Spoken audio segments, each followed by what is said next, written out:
Indigenous children from their communities.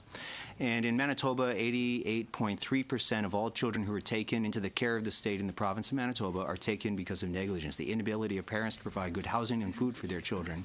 There are about 11% where allegations of abuse are actually put forward. Of that 11%, only 11% are actually substantiated abuse.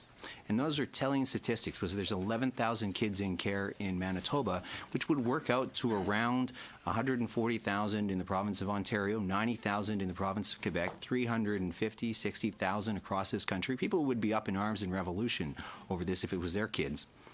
And since we look at this level of poverty, I was just wondering if you could elaborate on perhaps the impact that might actually have on keeping these families together so they can actually somehow one day hopefully succeed in life.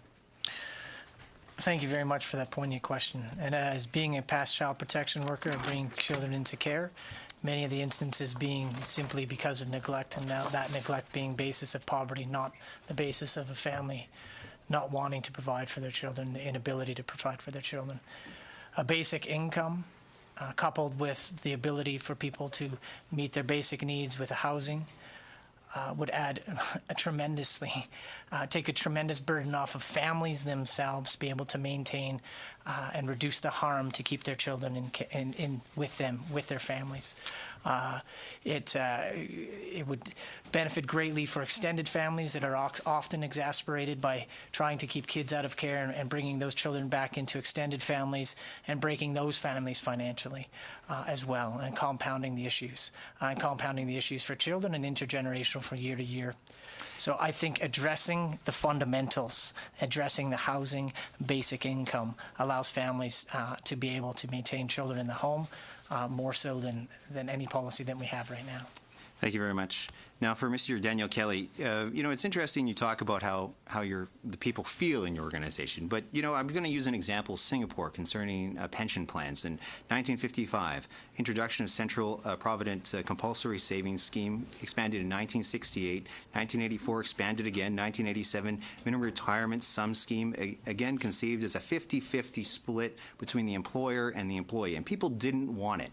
But you know what? Today in Singapore, it's a fairly an economy that I think a lot of us can look up to, and it's an economy that came from the developing world into the developed, if not one of the top tier countries of the world.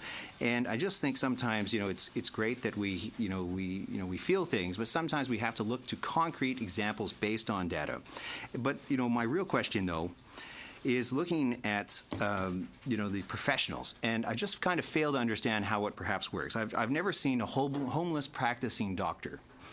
And I believe in our society, everyone should pay our fair share. We are citizens first and foremost, and last, we are taxpayers.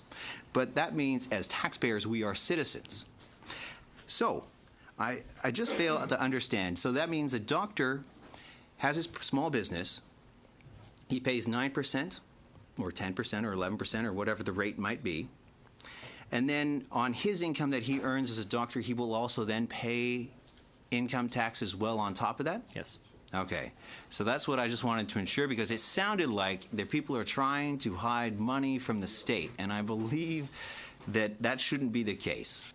Okay, thank you. That cleared that up for me. I really appreciate that. And then the final one is for Hans Marat. And I don't have a lot of time left, but the EI plan, it sounds to me like the government in past has been trying to reduce the number of people who have access to employment insurance and, reducing the numbers. But, with the computer technology today, by using the internet, by people having to fill out those forms themselves for employment insurance, I failed to understand why it would take more than a simple couple of days to process these applications, because when you're on unemployment insurance, you have to make big decisions for your family. You have to pay that mortgage. You have to pay those car payments. You have to pay your children's hockey registration and all these things that you're doing and trying to support your family. And if you can't do it,